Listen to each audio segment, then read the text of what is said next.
নেই। হযরত ওমর একটু নীরব থাইকা বলে, আমি এখন আপনাকে আমার জানের চাইতে বেশি ভালোবাসি। আল্লাহর রাসূল বলে, আল আন, এখন তুমি মুমিন হয়ে গেছো। আল্লাহু আকবার বলেন, জোরে আওয়াজ করে জোরে বলেন আল্লাহু আকবার। দুনিয়ার সব মানুষের চাইতে মুমিনের হৃদয়ে নবীর ভালোবাসা হবে সর্বোচ্চ, আল্লাহর ভালোবাসা সর্বোচ্চ। এটা সন্তানের চাইতে অনেক বেশি হবে।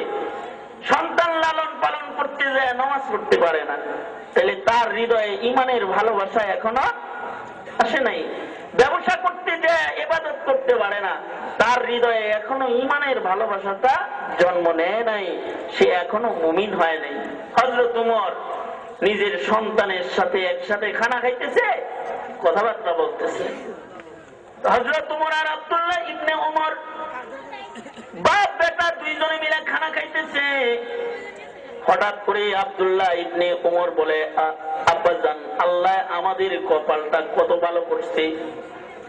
কি ভালো করছে? কয়, আব্বা আপনিও মুসলমান আমিও মুসলমান, যদি এমন হইতো যে আমি মুসলমান আর আপনি কাফের, আব্বা গো আমি মুসলমান আর আপনি আমার বাপ কাফের, যদি এমন ঘটনাটা হইতো, তাহলে আমি আপনার সন্তান আল্লাহর নবীর সাথে যুদ্ধের ময়দানে যেতাম।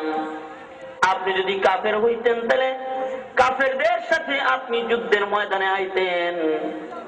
যুদ্ধের ময়দানে যদি বাপ বেটা মুখোমুখি হয়ে যেতাম, সন্তান হইয়া বাবার গর্দানে কেমন করে আমি ছুরি রাখতাম, কিভাবে যুদ্ধ করতাম, বিব্রতকর এক পরিস্থিতিতে পড়ে যেতাম। কপাল ভালো, আল্লাহ বাঁচাইছে, আব্বা আপনিও মুসলমান আমিও মুসলমান। হযরত ওমর বলে, ইন্না লিল্লাহ, কত বড় সুযোগ হারাইলাম রে।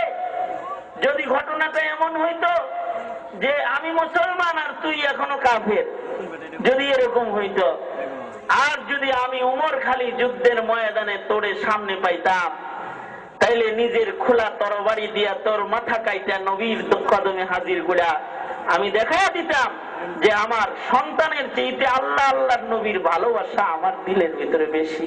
আল্লাহু আকবার বলেন, জোরে বলেন আল্লাহু আকবার। দেখা দিতাম এটা আমি। আমাদের হৃদয়ে কি এরকম ভালোবাসা? আমাদের এই ঈমানি ভালোবাসার অভাবের কারণে, আমাদের দেশে ঈমানি ভালোবাসার অভাবের কারণে ঈমান বিধ্বংসী গ্রুপগুলা বেশি জায়গা পাইছে। ঠিক বললেও ঠিক, না বললেও এটাই ঠিক। এ কারণেই বেশি জন্মাইতেছে, কারণ আমাদের হৃদয়ে যে ঈমানের ভালোবাসা নাই, ঈমানের ভালোবাসা বড় কমজোর হয়ে গেছে। কিন্তু আবু বকরের হৃদয়ে রাসূলের ভালোবাসা কেমন ছিল? ঈমানের ভালোবাসা আবু বকরের হৃদয়ে কেমন? নিজের জানের চাইতে রাসূলকে বেশি ভালোবাসে।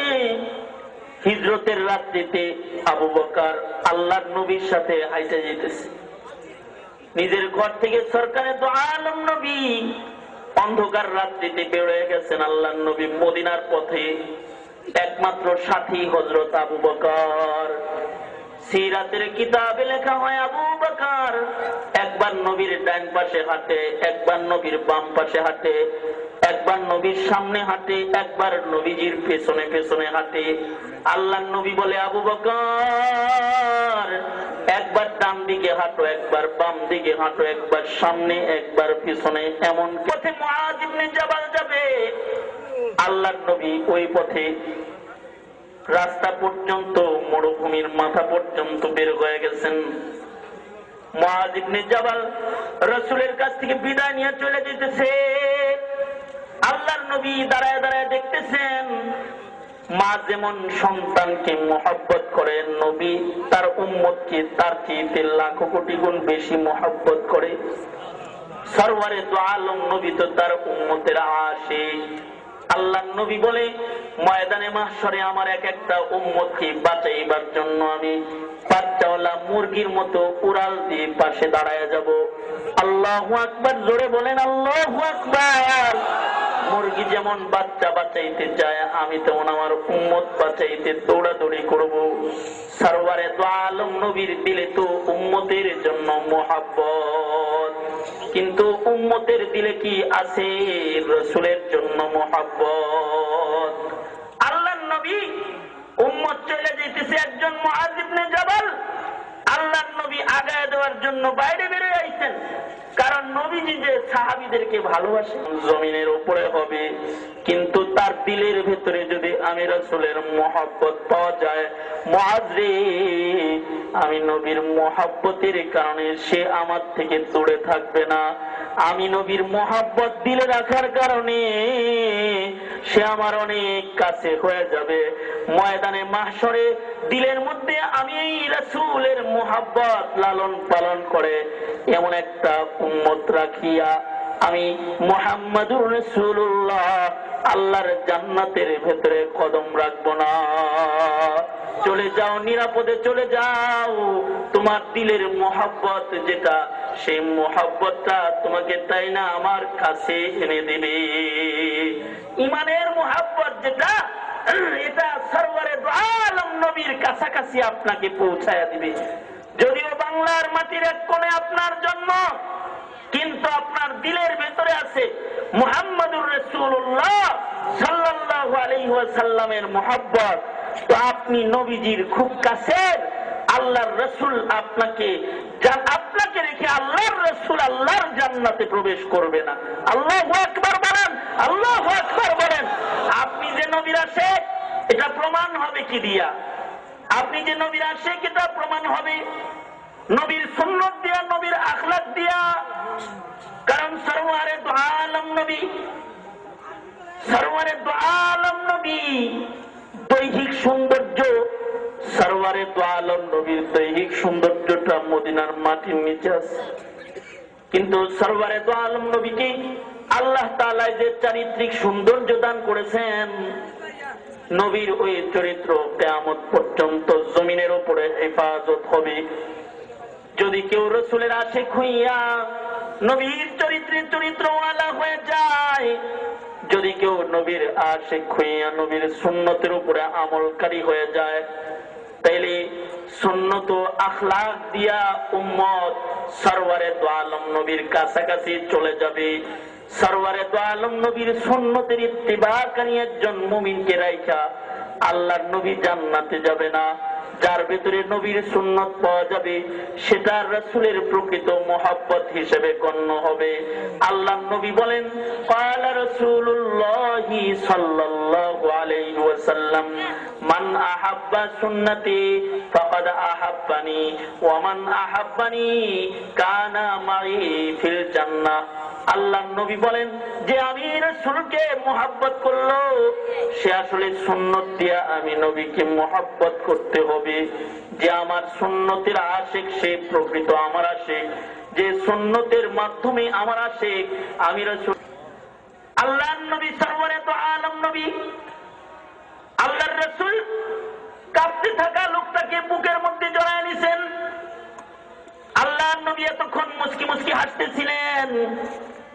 এবার আল্লাহর নবী গরম হয়ে গেছেন। কার উপরে গরম হয়েছেন? উমরের উপরে গরম হয়েছেন। উমরের উপরে গরম হয়ে আল্লাহর নবী বলতেছেন, উমর, আমার পাওনাদার, আমার মেহমান আমার কাছে টাকা চেয়েছে। আমার মেহমানকে তরবারি দেখানোর মতো সাহস তুমি উমর রেখে দিল? তুমি আমার মেহমানকে বেইজ্জতি করলা কেন? তুমি আমার মেহমানকে তরবারি দেখাইলা কেন উমর? তুমি জঘন্য অন্যায় করেছো। যাও, আমার মেহমান আমার কাছে 16 মণ খেজুর পায়, এটা তুমি দিয়ে দাও। তোমার গোডাউনে অনেক খেজুর আছে, এগুলো তুমি দিয়ে দাও। হযরত ওমর সাথে সাথে আগন্তুকের হাত ধরে রওনা দিছে। হযরত ওমর যাইতেছে, গোডাউন খুলে খেজুর গুলা দিয়ে দিবে। আল্লাহর নবী পেছন থেকে ডাইকে বলতেছে, ওমর, শুধুই মাত্র যা পায় তা দিলে চলবে না। ওমর, আরো 2 মণ বাড়ায়া দিয়ে দিবা, এটা তরবারির কাফারা। ছুরি দেখাইছো, ভয় পাইছে না? আর 2 মণ বাড়ায়া দিয়ে দিও। হযরত ওমর হাইটে যাইতেছে খেজুর মাইপে দিয়ে দেওয়ার জন্য। এই যুগের নেতা যদি হইতো, তাইলে সমর্থকদের জরিমানা না দিয়া যিনি পক্ষে কথা কইছে তার পিঠে হাত দিয়ে বলতো, কাল থেকে জেলা সেক্রেটারি তুই, কারণ তুই ইজ্জত বাঁচাইছস। তোর মধ্যে নেতৃত্বের যোগ্যতা আছে, নে 50,000 টাকা নে, যা মনে চায় খায়া লই, কিছু পুরস্কার দিয়ে দিত। এটা হলো বর্তমান যুগের তন্ত্র মন্ত্রের রাজনীতি। আর আল্লাহর রাসূলের রাজনীতি কেমন ছিল? আল্লাহর রাসূল উমরকে বললেন, উমর যাও খেজুর মেপে দিয়ে দাও তোমার গোডাউন থেকে। আমরা যদি এখনকার যুগে ডিজিটাল মুসলমান হইলে নবীজিরে বলতো, আমনের পয়গম্বর হইলে আপনি থাকেন কে, তো যার লেগে করি চুরি সেই কয় চোর, আপনার জন্য দিলাম তরবারি দেখায় আর আপনি জরিমানা দিলেন। আমরা এরকমটি কিছু হয়তো বলে ফেলতাম। যে কারণেই তো যদি স্বার্থের ব্যাঘাত হয় তখন দল টুকরা টুকরা হয়। বাংলাদেশে দল টুকরা টুকরা হয় না? কিসের কারণে দল টুকরা টুকরা হচ্ছে? স্বার্থের ব্যাঘাত ঘটছে, দল দুই ভাগ হয়ে গেছে, কয় তোমারটা মানলাম না, আমি আর একটা। এভাবে করে যতগুলো রাজনৈতিক দল আছে এগুলো যে টুকরা টুকরা হইতেছে কিসের কারণে? স্বার্থের কারণে। আর আল্লাহর রাসূল যখন বলেছে উমর যাও দিয়ে দাও, হযরত উমর সাহাবী তো সরাসরি রওনা দিয়ে দিছে। আগন্তুকের হাত ধরে নিজের বাড়িতে চলে গেছে হযরত উমর। বাড়িতে যায় হযরত উমর খেজুরের গোডাউন খুলিয়া খেজুর মাইপটা তারে দিয়ে দিছে, এই যে নেন আপনার খেজুর গুলো আপনি লয়ে যান। আর 2 মণ, এই 2 মণ বাড়াইয়া দিলাম, এটা তরবারির কাফারা, এগুলো সব লয়ে যান, এই সব খেজুর গুলার মালিক আপনি নিয়ে যান। আগন্তুক হযরত উমরকে ডেকে বলতেছে, উমর তোমার পয়গম্বরে তোমারে খেজুর দিয়ে দিতে কইলো, আর তুমি গোডাউন খুইলা সব খেজুর গুলা আমাকে দিয়ে দিলা। একটা বারের জন্য উমর তুমি আমার নামটা জিজ্ঞাসা করলে না? কি আমার নাম, কি আমার পরিচয়, কোথায় আমার ঘর, একটি বারের জন্য তুমি জানতে চাইলে না? হযরত উমর বলে, আল্লাহর নবী খেজুর দিতে বলছে, নাম জিগাইতে বলে নাই, এজন্য নাম জিগাই নেই। ঠিক আছে, যেহেতু বলতেছেন আপনার নাম কি বলেন? কি আপনার নাম বলেন? আগন্তুক বলে, আমার নাম যায়েদ, আল্লামা যায়েদ, আমি ইহুদিদের সেই মৌলভী যায়েদ। হযরত উমর বসার থেকে লাফ দিয়ে দাঁড়ায় গেছে। হযরত উমর বলে, কি আপনি আল্লামা যায়েদ? তার মানে হযরত উমরের ইলমের উপরে যায়েদের ইলম প্রভাব বিস্তার করেছে। হযরত উমর কিন্তু ছোটখাটো আলেম নন। হযরত উমর এত বড় একজন আলেম, যার মেজাজটা ওহির মেজাজ, যার মেজাজ মতো 21 জায়গায় আল্লাহর কোরআনের আয়াত নাজিল হয়েছে। উমরের মুখ দিয়ে যা বাইর হয় আসমান থেকে আল্লাহ তা নাজিল করে। আল্লাহর রাসূল বলেন, আমার পরে কেউ নবী হইলে উমরে আল্লাহ নবুয়ত দিত। এত বড় একজন মানুষ কিন্তু আল্লামা যায়েদের সামনে দাঁড়ায় গেছে। কি আপনি আল্লামা যায়েদ? আপনি কিনা নবীজির কলার ধরলেন, আপনি না তাওরাতের হাফিজ। তার মানে আল্লামা যায়েদের গোটা তাওরাতটা মুখস্থ ছিল। তাওরাত কিন্তু ছোটখাটো কোনো কিতাব নয়। আল্লামা সাবি রহমাতুল্লাহ আলাইহি লেখেন, তাওরাতের ভেতরে মোট সূরার সংখ্যা ছিল 1000টা। তাওরাতের সূরা সংখ্যা 1000। তাওরাতের সবচেয়ে ছোট সূরার ভিতরে 1000টা আয়াত আছে। সবচেয়ে ছোট আয়াতের মধ্যে 1000টা কালিমা আছে। তার মানে 1000টা কালিমা শব্দ সম্বলিত এক একটা আয়াত। এমন 1000টা আয়াত সম্বলিত একটা সূরা, আর এমন বড় বড় 1000টা সূরা সম্বলিত একটা কিতাবের নাম হলো তাওরাত। যে তাওরাত কিতাবটা আল্লামা যায়েদের টোটাল মুখস্থ, যার মধ্যে জায়গায় জায়গায় জায়গায় জায়গায় আল্লাহর নবীর নাম আছে, আল্লাহর নবীর গুণগান, আল্লাহর নবীর প্রশংসা আছে। এই আল্লাহর নবীর সব প্রশংসা সে তাওরাতে পয়ড়া টইরা আল্লাহর নবীর কলার ধরছে। হযরত ওমর বলে, যায়েদ তুমি না তাওরাতের হাফিজ, আপনি না তাওরাতের হাফিজ। তাওরাতের হাফিজ হইয়া আপনি কেমনে আল্লাহর নবীর কলার ধরলেন? এটা আমার বুঝে আসে না। কিভাবে কলার ধরলেন? আপনি কি তাওরাতের পাতার মধ্যে সরকারে দো আলম নবীর গুণগান পড়েন নাই? আল্লামা সাবি রহমাতুল্লাহ আলাইহি বলে, এত বড় কিতাব তাওরাত টোটালটা মুখস্থ ছিল আল্লামা জায়েদের, যার ভেতরে 1000 সূরা আছে।